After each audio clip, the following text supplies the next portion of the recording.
세월이 금방금방 가는 것 같습니다.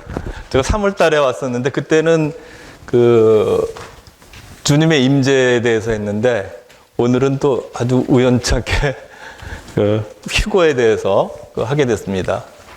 오늘 아침에 말씀을 보면서 만약에 우리에게 성경이 없었다면 얼마나 비참한 생활을 살고 있을까 하는 생각이 들었습니다. 이 성경은 인류에게 주신 하나님의 굉장히 큰 축복이에요.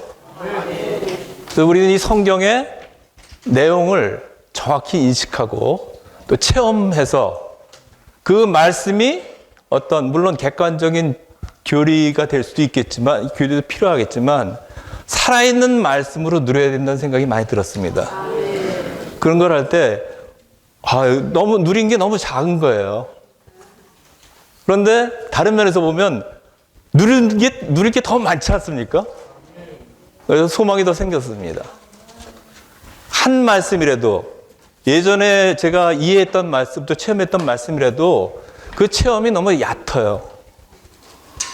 주님, 당신의 풍성을 더 누리기 원합니다. 우리는 그리스도인들은 그냥 막 믿는 사람들이 아니에요. 그죠? 우리는 정확한 인식을 통해서 맹목적으로 가는 게 아니라 정확한 인식을 통해서 그 말씀을 체험해야 합니다. 그럴 때 내가 너에게 이른 말이 영이요 생명이다. 난 그 말씀의 실제 안으로 들어갈 수 있는 것 같아요. 성경이 너무 놀라운 책 아닙니까? 이 시대 많은 사람들은 창세기 4장에 있는 가인의 후손들인 라멕의 세 아들 야발과 유발과 두발가인 그 상태에 머물러 있어요. 야발은 뭐죠? 양치는 사람의 조상이었어요. 먹고 사는 겁니다. 그죠? 유발은 뭐예요? 피리 부는 사람의 모든 그런 피리 부는 사람의 조상이라 그랬어요. 이 세상이 다 그런 거 아닙니까? 먹고 마시고 그 다음에 즐기고 그 혼의 즐거움일 수도 있고 철학, 힐링 이런 것들이 다 혼의 즐거움 아니에요? 그리고 두발가인은 대장장이의 조상이에요. 그래서 쳐서 무기를 만들었다는 거예요. 온 세상 사람들이 그것에 사로잡혀 있습니다. 먹고 마시는 거, 또 즐기는 거, 그다음 보호하는 거. 근데 그들은 먹고 마시는 것과 우리의 안식과 누림과 우리를 보호하는 분이 하나님이시라는 걸 몰라요. 그리스도인들의 양식이 뭐예요? 생명의 떡이시고 생수이신 그분이에요. 내가 생명의 떡이라 그랬어요. 내 몸, 살을 먹고 내 피를 마시는 사람이라 그랬어요. 그것은 우리가 잘 모르니까 그렇게 얘기해 주시는 거예요. 예수님의 직접 하신 말씀입니다. 살아계신 아버지께서 나를 보내셔서 내가 아버지로 인하여 사는 것 같이 나를 먹는 그 사람도 나로 인하여 살 것이라 그랬어요. 우리는 먹는 것이 그대로 나오는 사람입니다. 음식 잘 먹으면 몸이 건강해지고 많은 제대로 된 그 정신적인 양식을 받으면 정신이 건강해져요. 우리가 먹는 그대로 표현되는 겁니다. 우리는 성경 말씀도 교리로 먹으면 교리가 돼요. 생명으로 먹으면 말이 어눌할지라도 생명이 흘러나옵니다. 애들이 태어날 때 말 못하잖아요. 이렇게 하지만 귀엽잖아요. 그게 생명이에요. 그 생명이 자라서 그다음 엄마, 어머니 이렇게 발전되는 겁니다. 하나님이 원하시는 것은 생명이신 그분을 우리가 먹어서 우리 안으로 받아들여서 그분을 표현하는 거예요. 창세기 1장에 하나님이 재창조를 하시면서 그 창세기 1장 1절하고 2절 사이에는 굉장히 갭이 있는 건 아시죠? 태초에 하나님이 하늘들과 땅들을 창조하셨는데 벼랑간에 땅이 황폐하고 공허하게 되었어요. 흑암이 기품이 있다 그랬어요. 그게 아담 이전에 그 하나님이 창조하신 천사들 무리라 어떤 동물들이 있었겠죠. 그 천사장 루시퍼의 배역으로 인하여 그 심판받는 게 나옵니다. 그걸 회복하시면서 여전히 그때 그 빛이 있으라 말씀하시되거든요. 말씀이 시작했어요. 창세기 1장에서 말씀이 그분이에요. 태초에 말씀이 계시니라. 이 말씀이 하나님과 함께 계셨으니 이 말씀은 곧 하나님이라고 그러셨어요. 성경에 있는 모든 말씀이 하나님입니다. 이 말씀이 있으니까 그 다음에 빛이 있었죠. 빛이 있으라니까 빛이고 생명이 나타나기 시작했어요. 창세기 1장 26절 우리가 잘 아는 것처럼 우리의 형상대로 우리의 모양을 따라합니다.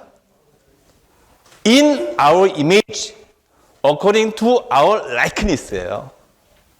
형상이라는 건 그분의 속성들을 얘기하는 겁니다. 그렇죠? 그렇게 만들어서 그분을 표현하는 거예요. 그리고 그로 모든 것을 다스리게 하셨어요. 통치권입니다. 하나님이 원하시는 것은 사람을 만드신 목적은 직접 하나님이 하시는 게 아니라 그분의 형상과 모양대로 만든 사람을 통해서 온 땅을 다스리고 결국에는 신실하게 이 길을 가는 사람들을 위해서는 1000년이라는 기간을 상으로 주신 거예요. 모든 것의 결론은 새 예루살렘으로 끝납니다. 이러한 성경의 중심적인 내용을 이해를 해야 우리가 벗어나지 않는 겁니다. 우리가 성경을 막 추구하고 이렇게 하더라도 그 하나님, 삼일 하나님 자신께 가지 않는다면 우리는 길을 잃어버리는 거예요. 그게 예수님이 하신 말씀이에요. 여러분이 성경에서 영원한 생명을 얻는 줄 알고 성경을 자세히 살펴본다는 거, 자세히 연구한다는 거죠. 근데 그 성경이 내게 대하여 증거하는 것을 여러분이 모른다 그랬어요. 여러분이 영원한 생명을 얻고자 하나 나에게로 오지 않는다 그랬어요. 우리가 이런 말씀들을, 제가 이런 말씀드리는 것은 우리가 휴거에 대해서 휴거가 어떻게 되고 어떻게 됐다. 이기는 자들은 뭐 산에 가 있고 처달 이런 것도 중요하지만 본질은 뭐냐면 하나님, 삼일 하나님을 우리가 받아들이는 거예요. 그래서 이러한 것을 주신 목적은 워낙 벗어나니까 이러한 것을 말씀을 통해서 정확히 얘기를 해 주신 겁니다. 그 디모데후서 3장에 있는 것처럼 모든 성경은 하나님이 호흡해내신 거예요. 가르치고 바로잡고 가책받게 하고 의로 교육하기에 좋다 그랬어요. 하나님이 사랑의 하나님이시고 빛의 하나님이시고 거룩의 하나님이시고 그렇지만 또 어떤 하나님이시죠? 의로운 하나님이에요. 많은 그리스도인들이 저도 그렇게 생각을 했었고요. 하나님 믿으면 하늘나라 간다 라고 생각하고 있지만 그러면 모든 사람이 그렇다면 하나님은 의로우신 분이 아니에요. 사람들은 자기 필요에 따라서 법을 바꾸지만 하나님은 절대로 변개하실 수 없는 분입니다. 그분은 의로우신 분이에요. 의로우신 분이 온 일생을 심지어 자기 목숨을 바쳐서 주님을 섬기고 주님을 사랑한 사람들하고 그냥 왔다 갔다 하고 뭐 이런 사람들하고 똑같다면은 의로운 분이 아니에요. 하나님이 원하시는 것은 그분의 형상과 모양대로 만든 사람에게 그분 자신을 분배하셔서 그분을 표현하는 겁니다. 또 그분의 통치권을 사용하는 거예요. 먼저 누구한테요? 자기 자신이에요. 이 생명이 이 안에 생명이 있었으니 이 생명은 사람들의 빛이에요. 우리를 비추는 거예요. 우리를 계속 비춤받는 건 좋아요. 왜? 우리는 머리끝부터 발끝까지 심지어 우리가 육체 안에 여전히 사탄이 거하고 있어요. 그 사도 바울의 말씀입니다. 사도 바울은 진짜 율법을 철저히 지킨 사람이에요. 그런데 로마서 7장에서 나는 비참한 사람입니다. 누가 이 죄의 몸에서 나를 건져내겠습니까? 그죠? 그런데 또 어떤 말을 하냐면 이것을 행하는 자는 내가 아니라 그랬어요. 내 안에 거하는 죄라 그랬어요. 거한다는 것은 인격으로 우리 안에 있는 겁니다. 그것에 대한 설명이 뭐냐면 창세기 3장에 있는 선과 악과 지식의 나무로 예표된 사탄이 우리 안에 들어온 거예요. 악은 우리가 금방 이해돼요. 선과 지식은 우리가 헷갈려요. 살아있는 말씀이 우리 안에서 기름을 부으시지 않는다면 우리는 그것을 모르게 돼요. 그래서 우리가 그러한 말씀 앞에 나올 때 그 사탄의 정체가 드러납니다. 점점 드러나는 거예요. 그래서 바울은 심지어 빌립보서에서도 나는 아직 내가 잡았다고 여기지 않습니다. 그렇죠? 나는 오직 한 가지 일만을 한다 그랬어요. 뒤에 있는 것은 잊어버리고 앞에 있는 것을 다 향하여 힘을 다해 수고함으로써 달려가고 있다 그랬어요. 어떤 것을 위해서 그래요? 하나님께서 주실 상이에요. 그 상이 뭐예요? 우리 영 안에 들어오셔서 에베소서 3장에 있는 것처럼 우리 마음 안에 거처를 확장하고 계시는 살아계신 삼일 하나님이에요. 우리가 그 영, 과정을 거쳐서 완결되신 그 영에 대한 인식과 체험이 없다면 이 놀라운 풍성 안으로 들어갈 수 없습니다. 그게 바울이 고린도전서 2장에서 하신 말씀이에요. 하나님께서 그분을 사랑하시는 사람들을 위하여 예배 준비하신 것들은 사람이 눈으로 본 적이 없다 그랬어요. 눈으로 본 적이 없다는 것은 읽어도 모른다는 거예요. 아예 성경 안 보기도 하고 읽어도 모른다는 거예요. 귀로도 들은 적이 없다 그랬어요. 말씀을 들어도 그냥 흘러나가요. 마음에 떠오른 적도 없다 그랬어요. 그런데 하나님은 그 영을 통해서 우리에게 계시해 주셨다 그랬어요. 그래서 우리가 성경을 읽고 말씀을 듣고 하더라도 모르는 것을 그 영을 통해서 계시해 주셨다 그랬어요. 왜냐하면 그 영은 모든 것, 심지어 하나님의 깊이들까지도 꿰뚫어 보실 수 있다 그랬어요. 사람의 일을 사람의 영이 아니면 어떻게 알겠어요? 사람의 영이 가장 깊은 곳에 있는 거예요. 하늘 펴시고 땅에 털을 놓으시고 사람 안에 영을 주셨어요. 하나님의 목적은 사람의 영입니다. 왜? 육신이 타락된 걸 알기 때문에 영에서부터 시작하는 거예요. 사탄은 육신을 공격해서 혼을 들어오고 영으로 들어오면 영은 들어갈 수가 없어요. 두릅들과 화형검을 막아버렸어요.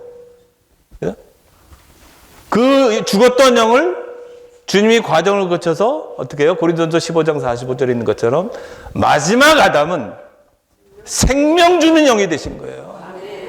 우리가 저도 처음에 할 때 글쎄 그 말은 맞는데 이거 뭐라는 건가? 근데 계속 하다 보니까 그렇구나 하고 설명은 할 수 없지만 누리게 됐어요. 그래서 하나님이 원하시는 것은 우리가 그분은 실제 영이기 때문에 실제 영을 누리라는 겁니다. 지난 시간에 아마 그 민니들 휴거 첫 번째를 하셨을 텐데 거기 지난번에 한 것은 그 믿는 이들의 휴거에서 이기는 이들의 휴거가 있고 일반 그 믿지 못하는 즉 정확하게 얘기하면 패배한 그리스도인들의 그 휴거가 있겠죠. 그죠? 이기는 거 물론 다 그 패배 정도는 다르겠지만 어쨌든 우리의 목표는 뭡니까? 이기는 자들이 되는 거예요. 그죠? 이기는 자들이 되는데 왜 이기는 자들의 휴거가 필요한가? 환난 전에. 그 필요에 대해서 제가 그냥 읽어드리겠습니다.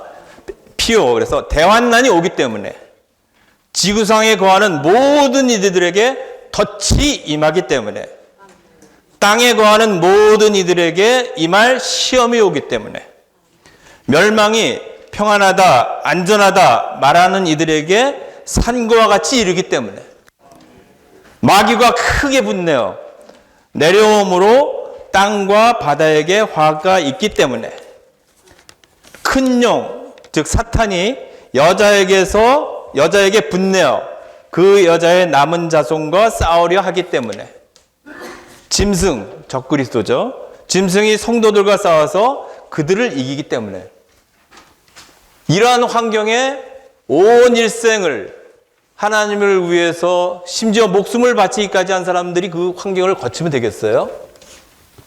그걸 피하게 해주신다는 거예요. 약속들이 있었죠. 이 모든 일들을 능히 피하게 하고 인자하게 서게 됩니다. 이것은 빌라델비아 교회에게 약속하신 요한계시록 3장 10절에 나와 있죠. 환난의 때를 면하게 해준다 그랬거든요. 그 다음에 시험의 때를 면하게 하시는 그래야 의로우신 하나님 아니겠어요? 그러면 이기는 자들이 휴가가 있고 일반 믿는 이들이 휴가가 있는데 그 휴가가 뭐예요? 휴거의 의미는 주님의 임재 안으로 이끌려 하는 거예요. 장소의 문제가 아니에요. 네? 셋째 하늘, 하나님과 어린 양의 보좌 앞으로 하늘에 있는 시온산으로 올라간다 그랬어요. 여러 가지 표현이 있지만 주님의 임재라는 거예요.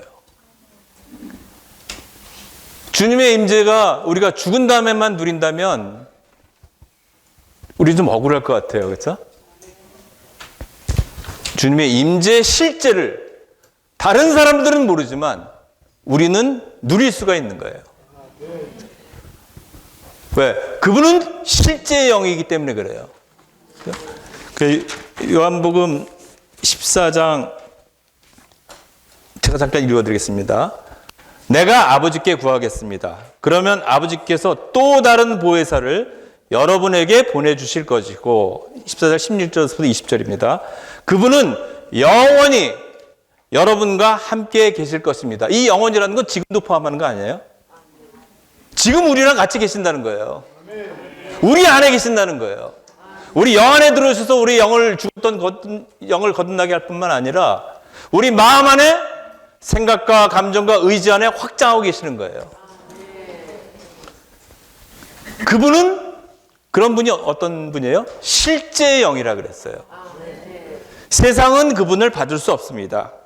왜냐하면 그분을 보지도 못하고 알지도 못하기 때문입니다. 그러나 여러분은 그분을 알고 있습니다. 왜냐하면 그분께서 여러분과 함께 거하시고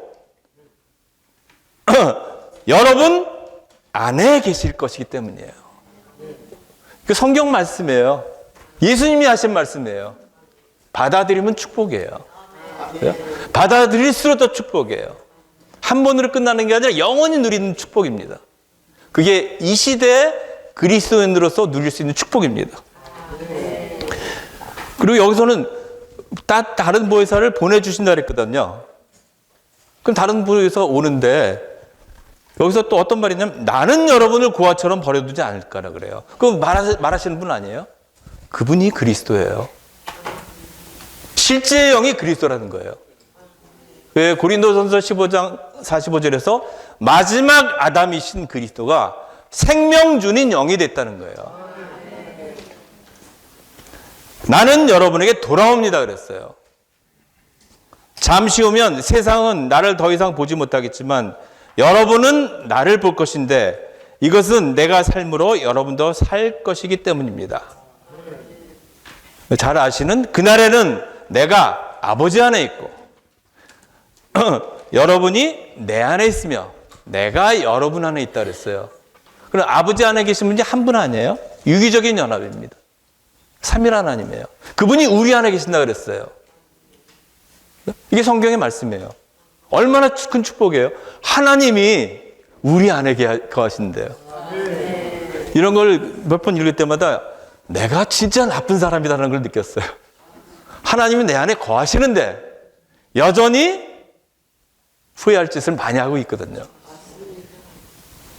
근데 주님은 그걸 다 아시고 요한서신에서 회개하면 돼요. 그럼 어떤 사람들은 그럼 죄 짓고 피하면 되냐, 그런 게 아니에요. 진심으로 회개하면 그분이 역사하세요. 이 하나님의 생명이 우리 안에서 성장하는 것은 시간이 걸려요. 사람도 20살이, 요즘 20살 넘어도 철 안 드는 애들 많지만 40살 돼도 안 사는 사람도 있지만 하나님 생명은 더 가장 높은 생명이기 때문에 시간이 걸립니다. 그렇지만 조금만 자라도 그 축복이 너무나 커요.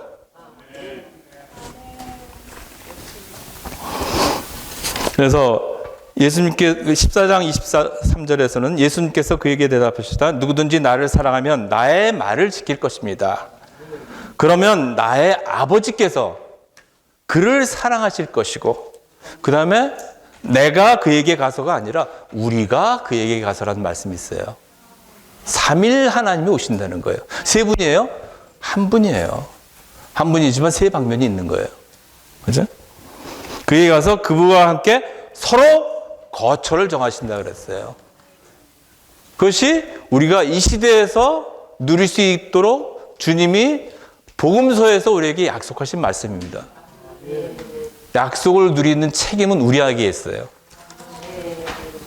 그래서 지난 시간에 한 걸 이어서 믿는 이들의 휴거 제가 읽어드리겠습니다. 사실들이 있어요. 사실들은 첫 번째, 한 사람은 데려가고 한 사람은 남겨둔다. 마태복음 24장 40절하고 41절 말씀입니다. 여러분이 잘 아시는 두 사람이 밭에서 있었는데 한 사람은 들림받고 한 사람은 남아져 있어요. 그거는 이 그리스도인은 들림받고 이방인들은 남아있는 얘기가 아니에요. 이 마태복음 24장 25장에서 얘기하는 거에서 이 부분은 교회에 대한 얘기입니다.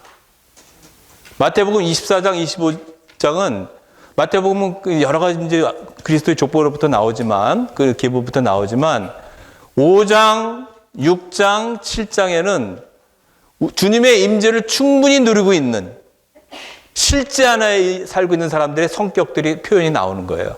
그게 천국의 실제라는 겁니다. 13장에서는 가라지, 그 다음에 겨자씨가 생명의 원칙을 벗어나서 큰 나무가 되어버렸어요.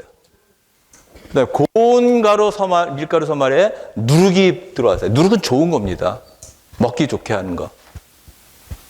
근데 하나님 눈에는 그것은 외형이에요. 참된 그리스도인들이 아니라는 거예요. 그죠? 우리는 물론 지혜롭게 해야 되지만 우리 말씀을 전할 때나 또 성도들하고 얘기할 때 사실을 얘기해 줘야 돼요. 그렇지만 지혜롭게 해야 되겠죠. 너무 내가 안 걸 얘기해 버리면 죽여버려요. 그게 그 어린 염소를 어미젖에 삶아버리는 겁니다. 그래서 여기 있는 그 다음에 24장, 25장의 말씀은 천국의 출현에 대해서 얘기하는 거예요. 천국이 나타날 때 어떻게 되느냐? 유대인들은 어떤 과정에 있고 어떤 그 처우를 받고 이런 것들이 나와 있고 교회는 어떻고 이방인들은 어떻다라는 게 쭉 나와 있어요. 그래서 여기서 그 24장 40절 41절에서 나온 것은 교회 사람들을 얘기하는 겁니다. 믿는 이들을 얘기하는 거예요. 믿는 이들 중에서 어떤 사람들은 들림받고 어떤 사람들은 땅에 남아 있어요. 물론 구원은 받았죠. 하지만 그들은 천년왕국 동안에 바깥 어두운데 어딘지 모르겠지만 슬피며 이를 갈며 훈련을 받을 거예요. 베드로가 말한 것처럼 구원을 받되 불을 통과한 것 같은 구원을 받는다는 거예요. 우리 1000년 동안 그런 거 하고 싶지 않죠. 이러한 말씀을 통해서 우리가 이 시대에 깨어서 이 시대 주님의 임재를 누려야 돼요. 우리가 휴거돼서 가는 것이 하늘로만 가는 거 생각하는데 실제는 그것은 상태를 얘기해요. 그죠? 하나님의 뜻은 하늘에 우리가 사는 게 아니에요. 뜻이 하늘에서 이루어진 것처럼 땅에서 이루어져야 돼요. 우리가 지금 땅에 있잖아요. 우리 안에서 이루어지는 거예요. 그래서 요한복음 1장 14절에서 예수님께서 말씀이 육신이 되어 우리 가운데 장막을 치셨다 그랬어요. 우리랑 상호 거처를 위해서. 그래서 우리가 가서 그와 함께 서로 거처를 정할 거라는 게 그 말이에요. 그게 주님의 임재를 누리는 생활입니다. 두 번째는 사내 아이가 하나님께 이끌려 올라감. 그래서 그건 요한계시록 12장 5절에 있는 말씀이죠. 그 여자가 아들 곧 쇠막대기로 모든 민족을 다스릴 사내 아이를 낳았으며 그 아이는 하나님과 하나님의 보좌로 이끌려 올라갔습니다. 이게 성경에 나온 사실이에요. 그죠? 사내 아이가 있죠. 그 다음에 사내 아이는 공중으로 이끌려 올라간 것이 아니라 공중이 아니라 하나님의 보좌로 이끌려 올라갔어요. 하나님의 보좌는 셋째 하늘에 있다. 이 휴거는 3년 반의 대환난 전에 일어날 것이다. 그게 다 성경에 정의가 되어 있어요. 그 다음에 첫 열매라고 하는 14만 4천 명이 하나님과 어린 양에게 첫 열매가 됨. 그건 계시록 14장 1절부터 5절이죠. 첫 열매인 그들은 공중이 아닌 하늘에 있는 하나님의 성전, 즉 하나님의 집으로 인도되는 거예요. 이기는 이들의 휴거에 관한 이러한 사실들은 부인될 수 없어요. 성경에 있잖아요. 첫 열매는 먼저 휴거되고 수확물은 나중에 휴거된다고 요한계시록 14장에 나와 있어요. 요한계시록 14장에는 세 가지 추수가 있죠. 첫 번째는 첫 열매가 있고 살아서 이기는 자들. 두 번째는 대다수의 믿는 이들. 세 번째는 이방인들. 포도주 틀을 받는다 그랬잖아요. 거기서 말하는 요한복음 15장에서 나는 포도나무라 그랬는데 여기서 말하는 포도는 거짓 포도, 참 포도나무가 아니에요. 요한복음 15장에서는 나는 참 포도나무라 그러셨어요. 계시록 14장에서 나온 포도나무는 참 포도나무가 아니에요. 거짓이에요. 그게 아마겟돈에서 끝나는 거죠, 일단. 그래서 이것은 사실입니다. 이긴 이들의 휴거에 대한 사실이 성경에 나타난 겁니다. 때가 있어요. 때는 요한계시록 3장 10절에 의하면 이기는 이들의 휴거는 시험의 때보다 먼저 일어날 것이다. 그랬어요. 그렇죠? 그래서 환난의 때를 면하게 해주신다 그랬잖아요.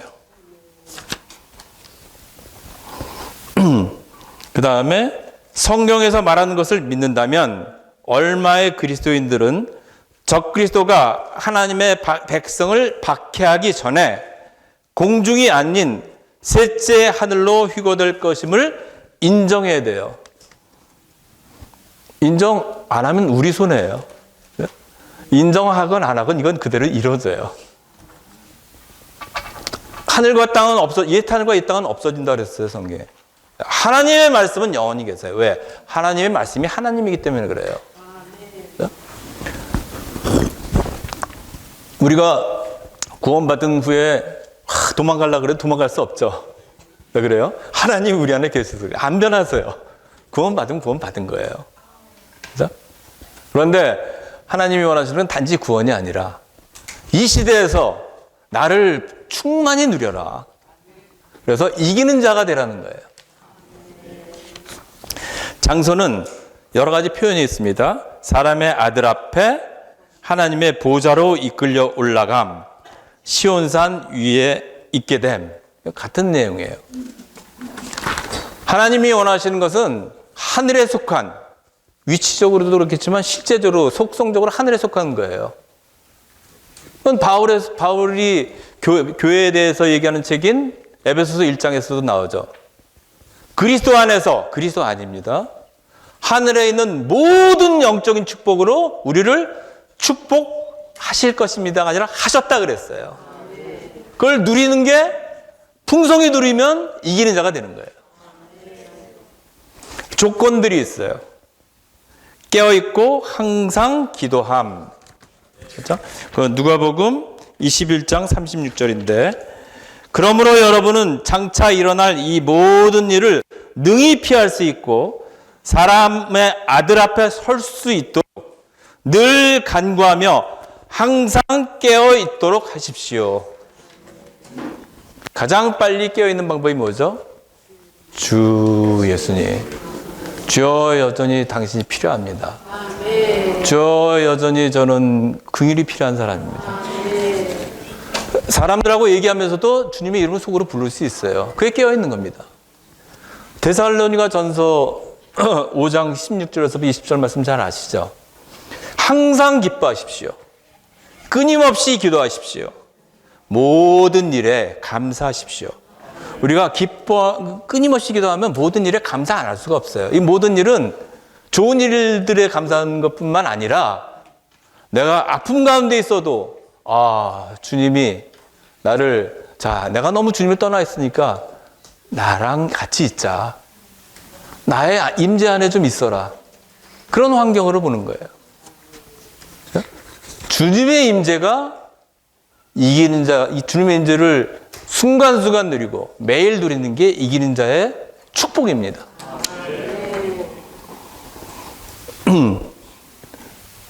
모든 일에 감사하십시오. 왜냐하면 그 이유가 있잖아요.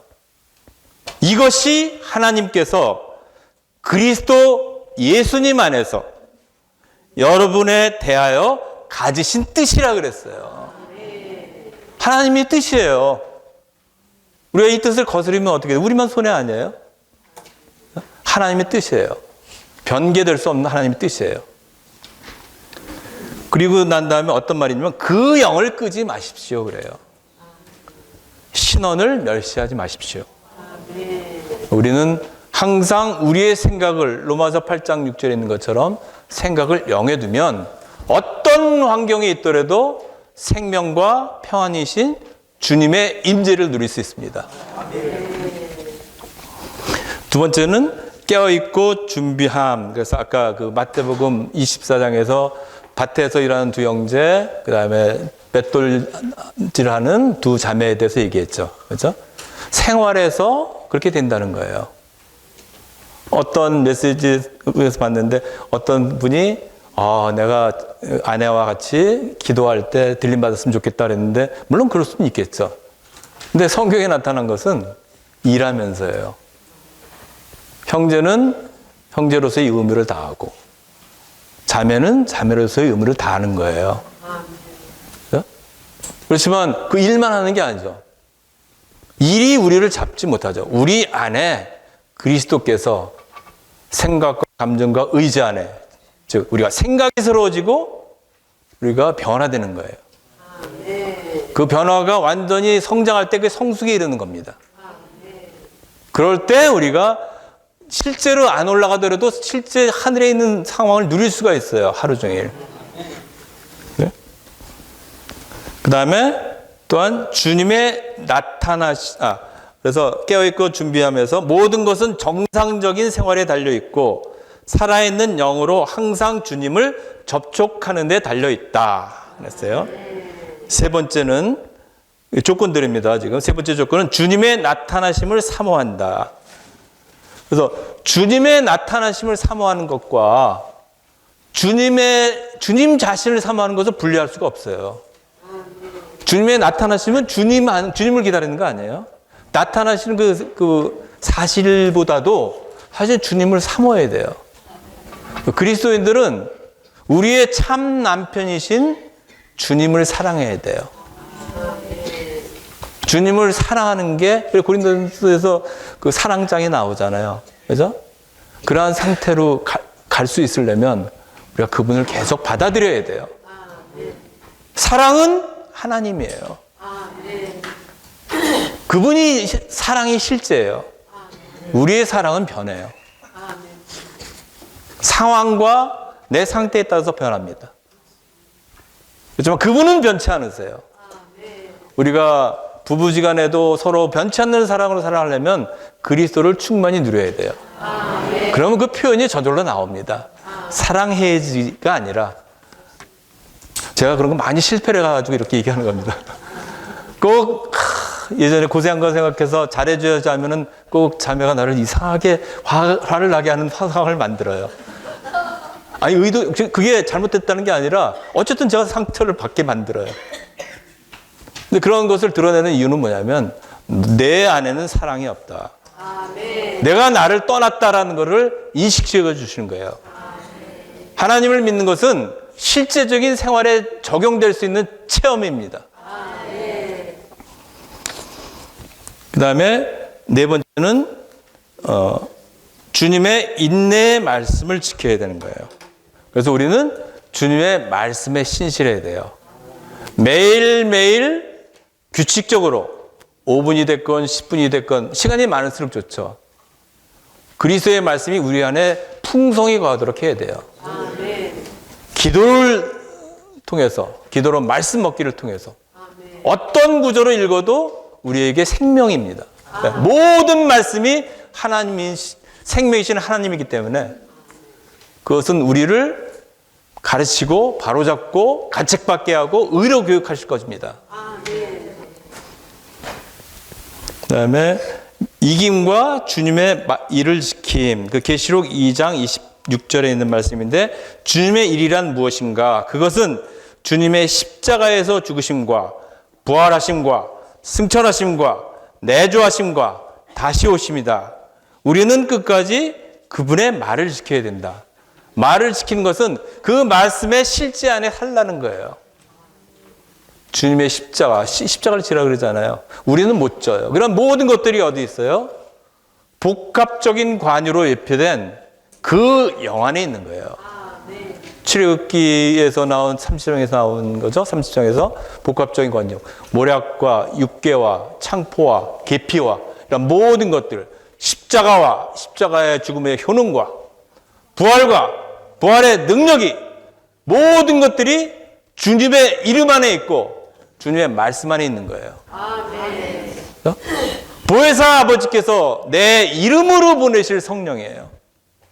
그래서 이름을 부르는 겁니다. 주님의 이름이 그렇게 놀라운 거예요. 또 내가 너에게 이른 말이 영이요 생명이라 그랬어요. 그 다음에 제가 여기 시간을 많이 보내는 거 우리가 이기는 자들이 되는 게 중요한 거니까 그 다음에 대다수의 믿는 이들의 휴거는 그냥 알면 되겠죠. 그래서 그러면 그에 못 미치는 사람들은 어떻게 되느냐? 믿는 이들의 대다수 휴거. 사실은 요한계시록 14장 15절에 있습니다. 요한계시록 14장 1절부터 죄송합니다. 14장 16절에 있습니다. 요한계시록 14장 1절부터 5절까지 해서 우리는 첫 열매가 하늘의 시온산으로 이끌려가는 것을 보는데, 그죠? 요한계시록 14장 6절부터 13절까지에는 적그리스도가 그의 형상을 세우고 사람들에게 그것에 경배하게 하는 적그리스도의 박해가 있다. 이후에 우리는 곡식이 있는 것을 본다. 따라서 두 종류의 휴거, 즉 첫 열매의 휴거와 익을 곡식들의 휴거가 있다. 이게 성경에 있는 사실입니다. 휴거된 사람들은 부활한 성도들이에요. 그래서 성경 여기저기에 그런 내용들이 있습니다.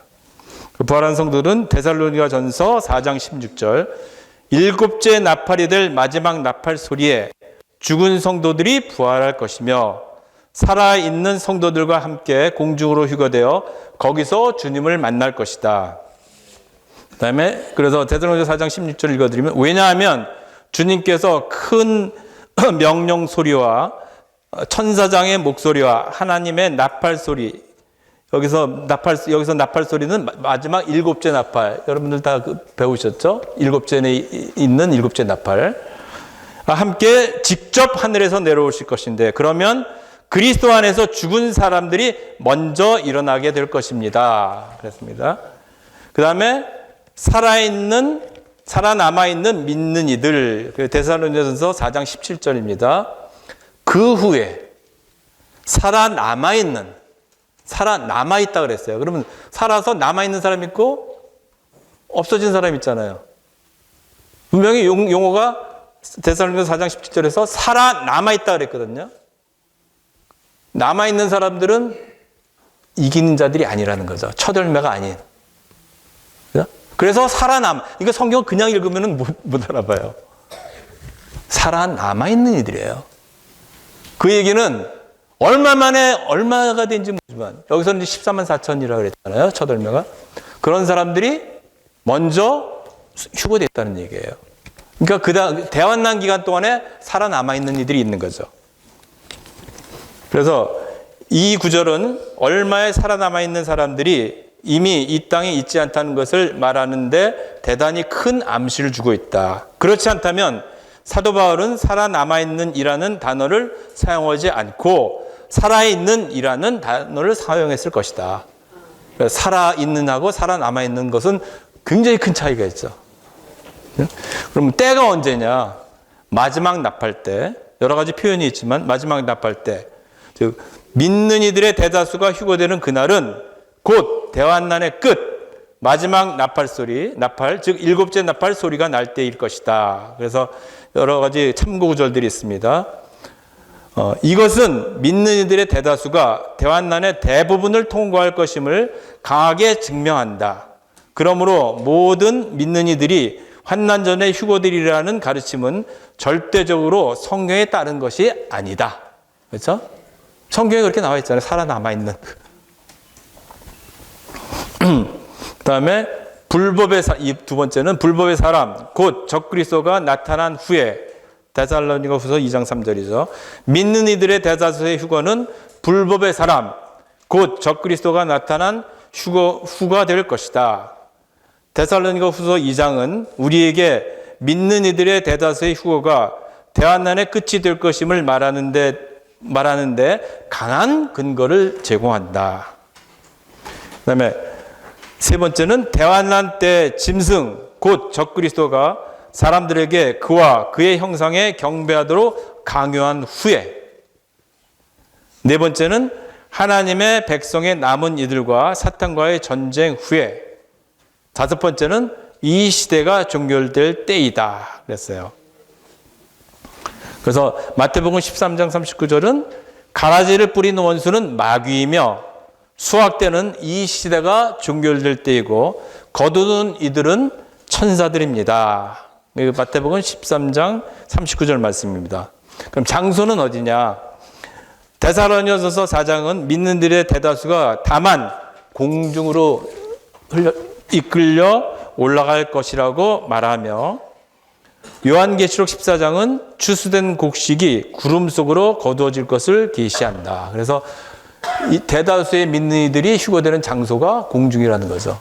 셋째 아들이나 하나님과 하나님 보좌 앞에 아니고, 그렇죠? 하늘에 있는 시온산이 아니고 공중이라는 거예요. 그 다음에 그때 그리스도는 더 이상 구름에 쌓여 있는 것이 아니라 공중에 구름 위에 앉아 계실 것이다.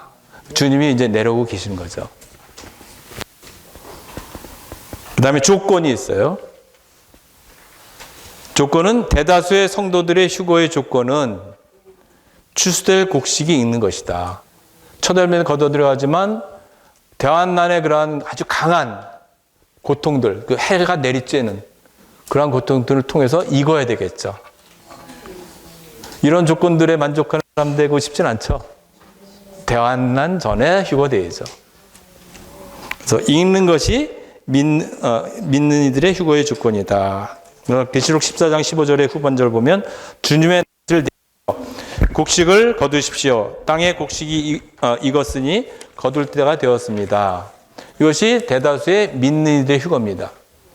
그리고 두 개의 다른 휴거들이 또 성경에 나타나 있어요.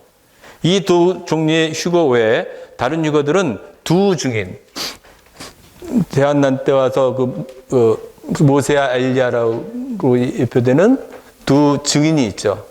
그 증인이 휴거되는 게 있고, 짐승과 그의 형상과 그의 이름의 수를 이기게 될 성도들의 휴거이다. 그래서 뭐냐면은 유리바다 위에 서 있는 사람들이에요. 그죠? 대환난 동안에 우리가 이게 성경에 나타나 있거든요. 그러니까 만약에 우리가 성숙하지 않았어요. 근데 대환난이 왔어요. 그럴 때 우리는 그때 순교해야 됩니다. 그럼 흙이 이기는 자라도 되는 거예요. 흙이 이기는 자는 1000년 동안 그분과 함께 왕으로서 다스릴 거예요. 우리의 소망과 우리의 바람은 또 우리가 누려야 할 것은 이 시대에 이기는 자가 되는 겁니다. 다시 얘기하면 순간순간 주님의 임재를 누리는 사람이 되어야 되는 거예요. 순간순간 주님의 임재를 누리면 어떤 환경도 우리를 만지지 못해요. 우리가 이 땅에서 살지만 하늘에 있는 거예요.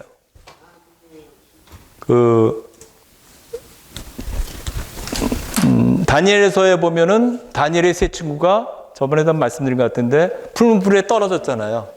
풀물에 던졌잖아요. 느부갓네살이 경배 안 하면 너희들 불에 던질 거다 그랬더니 뭐라 그랬어요? 세 친구가 하나님께서 우리를 구해주실 것이다. 그게 우리의 생각이에요. 어려운 환경이 있을 때 구해주실 것이다. 근데 그래도 이들은 순교할 각오가 돼 있었어요. 그렇게 안 하신다 하더라도 우리는 경배 안 하겠다. 그래서 풀물에 던져졌거든요. 세 사람이 던져졌는데 왕이 보니까 네 사람이 다녀요. 그들은 풀에 던져지면 건져줄 줄 알았지만 주님이 그들과 함께 계신다는 거예요. 아멘. 이게 다 구약에 있는 얘기지만 구약이건 신약이건 하나님의 말씀이에요. 우리가 우리 자신에게 누릴 수 있는 말씀입니다. 우리 모두가 주님이 주신 이러한 놀라운 축복인 성경에 나타나 있는 이러한 축복을 놓치지 않는 자들이 되기 원합니다. 아멘.